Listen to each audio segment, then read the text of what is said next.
रहमानिर्रहीम। नाज़रीन इकराम, इस तरफ देखिए, कायद-ए-आज़म अलैहि रहमत के नीचे नेशनल सेविंग सेंटर हुकूमत पाकिस्तान मरकज़ कौमी बचत मीरपुर AJ के 1321 ये कोड है इनका। और अशरफ साहब यहाँ तशरीफ़ रखते हैं। इनके आने से पहले 2 साल पहले जब इनको यहाँ डिप्यूट किया गया, मीरपुर में मरकज़ कौमी बचत नेशनल सेविंग सेंटर के हालात बहुत ख़राब थे। अगर कोटली की ज़ुबान में मैं कहूँ तो मुस्तखंजर थे। तो जब इनको यहाँ पे भेजा गया तो इन्होंने क्यू भी ख़त्म किया, बड़ी बड़ी लाइंस जो थी वो ख़त्म की, और लोगों के पैसे जो वो यहाँ से निकलवाना चाहते थे, बॉन्ड्स जो उनके फ़िक्स थे, वो इन्होंने फैसिलिटेट किया। इस वक्त चंद एक शहरी मेरे साथ बैठे हैं, नेशनल और इंटरनेशनल जिनका एक्सपोजर है। बरतानिया ज़ाहिर है कि हमारी आबादी रहती है। सर, आपका इसमें करामी? मेरा नाम फजलुर रहमान। फजलुर रहमान साहब, आप कैसे देखते हैं नेशनल सेविंग सेंटर हमारे ओवरसीज़ को और लोकल लोगों को अब जो सर्विसेज दे रहा है, कैसी हैं? ये बहुत अच्छी देर है। मैं उनको पुराना जानता हूँ इस दफ्तर को। सही। बिल्कुल आता जाता रहता था, मैं इनका क्लाइंट भी था। माशाल्लाह। जी जी। तो अब इनके आने के बाद क्या फ़र्क? काफ़ी फ़र्क पड़ा है। अभी तो वो बड़े अच्छे तरीके से ये डीलिंग कर रहे हैं, कोई ऐसी बात नहीं है। बिल्कुल बहुत अच्छी है। और हमारे कुछ लोग जो हैं वो ये कहते हैं कि आटा गूंथते हुए हिल क्यों रहे हो? इसका तो कोई इलाज नहीं है ना हमारे पास। इलाज है, क्या ख्याल है सर? जी, मैं आगे बढ़ता हूँ जनाब। हमारे साथ मौजूद हैं इस वक्त बरतानिया से फ्रेंड्स ऑफ लेबर नाम की एक ज़बरदस्त किस्म की तंजीम है, जो कि लेबर पार्टी, जो कि हुकूमती पार्टी है, उसके साथ ये काम करते हैं और कोशिश करते हैं कि मुसलमानों, Kashmiri Pakistani community, Asian community, उनके हकूक़ का तहफ़्फ़ुज़ करें। जो शौकत साहब, आप यहाँ पे तशरीफ़ लाए, आपका अपना एक्सपीरियंस क्या है? अशरफ साहब, मरकज़ कौमी बचत मीरपुर, इस ऑफ़िस की डीलिंग कैसी है? जी, मैं समझ रही अशरफ साहब बहुत अच्छी डीलिंग कर रहे हैं। नेशनल सेविंग ये जो सेंटर है, मैं लास्ट वीक भी आया था, इन्होंने बड़े अच्छे तरीके से डील किया। आज भी मेरी अपॉइंटमेंट थी इनके साथ, तो ये बड़े अच्छे तरीके से पेश आए हैं। तो मैं समझता हूँ keep up the wonderful work Ashraf साहब, और माशाल्लाह वेरी वेरी गुड। आज से 2 साल पहले बरतानिया में भी, यहाँ भी लोगों में बहुत ज़्यादा रिजेंटमेंट थी कि देखिए जनाब, हमारे अरबों रुपए जो हैं वो शायद डूब गए हैं, महकमा डाक वालों ने इनके हवाले कर दिए। अब ये उसका डेटाबेस तैयार कर रहे हैं, उसको कंप्यूटराइज्ड कर रहे हैं।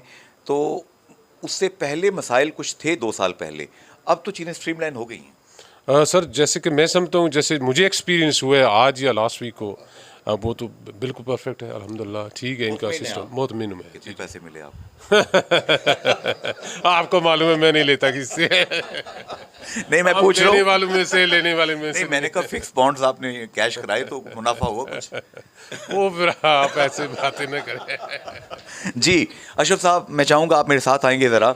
हम अशरफ साहब को लेके अब आपको दिखा रहे हैं आंखों देखा हाल इस ऑफ़िस का, जो कि जेरीज़ ऑफ़िस पहले होता था, उसके सामने यहाँ पे इसको शिफ्ट किया गया है।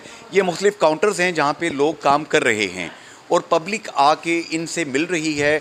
पब्लिक आके इनसे अपने अपने मसाइल या जो भी काम करवाना चाहते हैं करवा रही है। अशरफ भाई, कैसा जा रहा है? जी अल्हम्दुलिल्लाह जी, उम्मीद हम सेटिस्फाई हैं, कोशिश कर रहे हैं अपने हिसाब से।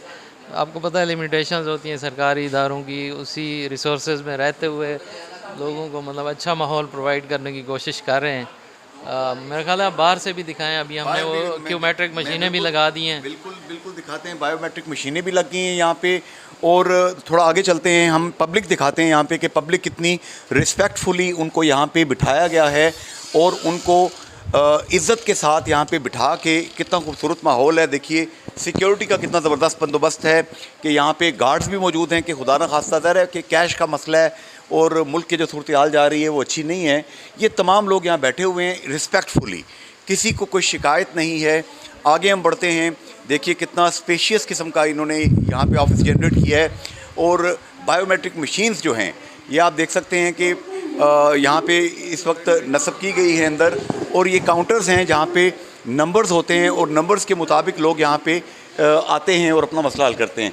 बाहर ज़रा चलते हैं, बाहर से हम दिखा देते हैं कि बाहर से सिचुएशन, सूरत हाल क्या है। लोग आ रहे हैं, जा रहे हैं और उनके काम यहाँ पे किए जा रहे हैं। जी अशरफ भाई, यहाँ पे मैं चाहूँगा कि हमारे जो कैमरा मैन है ज़रा सामने से दिखा देंगे इधर से आके कि मरकज़ कौमी बचत का ये जो ऑफ़िस है, ये जेरीज़ ऑफ़िस के बिल्कुल सामने Mohiuddin institute of nursing and allied sciences मिनास, इसके बिल्कुल सामने यहाँ पे मौजूद है। तो अब आप क्या समझते हैं कि आप को जो रिसोर्सेज मुहैया किए गए हैं उसके मुताबिक पब्लिक के मसाइल हल हो रहे हैं? जी अल्हम्दुलिल्लाह जी, हमारी कोशिश भी है और पब्लिक मतलब आप इसी बात से अंदाज़ा लगा लें कि हमारी कंप्लेंट अब ज़ीरो है अल्हम्दुलिल्लाह। माशाल्लाह, ज़ीरो कंप्लेंट। ज़ीरो कंप्लेंट है सर। और रोज़ाना लोग अब पैसे निकाल ही रहे हैं या मज़ीद ले भी रहे नहीं हैं? सर, इनफैक्ट अब जो है ना, लोग बैंकों से भी वापस पैसा हमारी तरफ लेके आ रहे हैं। माशाल्लाह। जी 2 साल पहले जो ट्रेंड हुआ था ना कि जी जान छुड़ाओ जी, बस पैसे कटो जी, अच्छा, वो सिलसिला नहीं रहा। अब जो लोग अब परचेज कर रहे हैं लोग। जी सर, जब ले गए थे जो पैसा, वो भी वापस आ रहा है अल्हम्दुलिल्लाह। अच्छा, एक बहुत ही डेलिकेट सा सवाल है। जी जी बीइंग मुस्लिम मैं ये अकीदा रखता हूँ कि इंटरेस्ट से, रिबा से, सूद से हमें बचना चाहिए। क्या जैसा कि मौलाना फजलुर रहमान साहब ने अभी असम्बली में जो तरमीम पेश हुई है उसमें भी शर्त रखी है कि इतनी ईयर्स के बाद यहाँ पे ये ख़त्म हो जाएगा, उम्मीद की जा सकती है? सर देखिए, रिबा से तो बचना चाहिए जी। लेकिन अब मैं ये भी नहीं जानता कि मौलवी मेरे ऊपर क्या फतवा दे दें, लेकिन नेशनल सेविंग जो मुनाफा दे रहा है ना, वो सूद के ज़ुमरे में नहीं आता। अच्छा। उसकी मैं आपको रीज़निंग दे सकता हूँ। देखिए, ये हमारी जो स्टेट है ना पाकिस्तान, ये ज़्यादातर आपको पता है डेट्स पे चलती है। जी, कर्जे भी चल रही है। डेट्स फिर 2 किस्म के होते हैं, एक एक्सटर्नल होते हैं और फिर इंटरनल होते हैं। ठीक है, जो एक्सटर्नल है वो IMF का होता है, आपको पता है। फिर वो कहते हैं बिजली भी महंगी करेंगे, जी, जी, जी। फलां से ताल्लुकात भी नहीं रखेंगे, फलां से गैस भी नहीं लेंगे, फलां से पेट्रोल भी नहीं परचेज़ करेंगे। और जो इंटरनल रेट होता है, जो आपकी पब्लिक आपको देती है, उनकी कोई शर्त नहीं होती। अच्छा। वो मतलब इनडायरेक्टली रियासत को सपोर्ट करते हैं, उसके बदले में रियासत उनको एक सब्सिडी टाइप देती है। तो मेरे ख्याल से ये, मैं इसको कभी भी, लेकिन आप समझते हैं कि सूद जिस भी फॉर्म में है वो नहीं होना चाहिए? वो नहीं होना चाहिए बिल्कुल। जी, आप देख सकते हैं जी, अशरफ साहब मरकज़ कौमी बचत का ये ऑफिस, इसकी पेरिफ्रीज आप देख सकते हैं कि कौन कौन सी बिल्डिंग। सामने ये खाड़क माल है जहाँ पे मोहिउद्दीन इंस्टीट्यूट ऑफ नर्सिंग यहाँ पे कायम है। अगर अब भी कोई शिकायत है तो जुनैद अंसारी हाज़िर है, अशरफ साहब हाज़िर हैं, पूरा डिपार्टमेंट हाज़िर है। कोशिश करें जो बंदा अच्छा काम कर रहा है उसे अप्रिशिएट करना भी सीखें। फ़ी अमान अल्लाह, हाफ़िज़ एंड गुड बाय।